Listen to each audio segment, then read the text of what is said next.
আলাইহিস সালাতু ওয়াস সালাম ঘোষণা দিয়ে দিলেন। ওই বান্দা এবার মনে মনে ভাবতেছে, আল্লাহ 40 বছর ধরে একটা গুনাহ করে আসতেছি, আমার পিতা মাতাও জানে না, আমার সন্তানেরাও জানে না, আত্মীয় স্বজন কেউ তো জানে না। আজকের এই বিশাল জনসমাবেশের মধ্য থেকে যদি আমি উঠে চলে যাই, সকলে তো চিনে ফেলবে, সকলে তো জেনে ফেলবে সেই বান্দা, এই সেই 40 বছরের গুনাহগার বান্দা।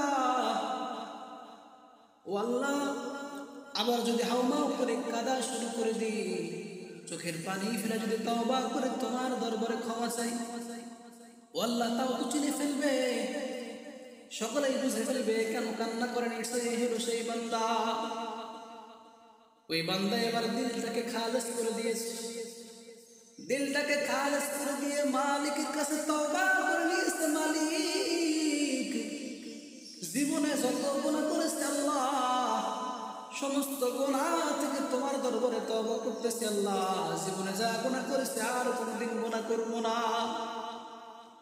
এমন ভাবে যখন দিলটাকে খালেস করে দিয়ে পাক্কা নিয়ত করে তো আল্লাহর কাছে তওবা করেছেন, সঙ্গে সঙ্গে আল্লাহ সুবহানাহু ওয়া তাআলা ওই বান্দার তওবাকে কবুল করে নিয়েছে।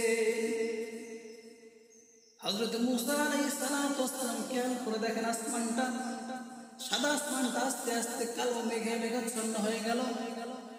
একটা দুইটা করে আস্তে আস্তে বৃষ্টির ফোঁটা পড়া শুরু হয়েছে। মূসা আলাইহিস সালাতু ওয়াস সালাম বলে, আল্লাহ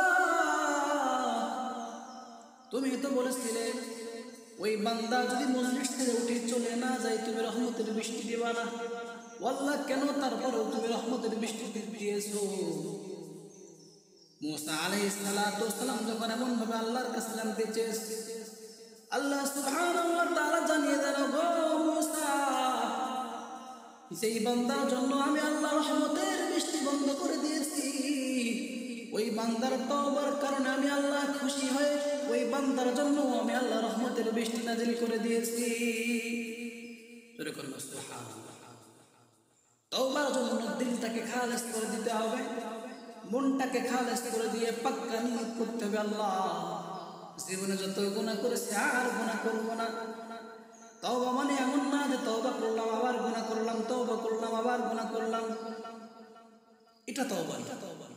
তওবা হলো পাক্কা নিয়ত করতে হবে যে আল্লাহ জীবনে যত গুনাহ করেছি, পেছনের যত গুনাহ চলে গেছে, আল্লাহ সব গুনাহ মাফ করে দাও, ওই ধরনের কোনো গুনাহের কাজ আর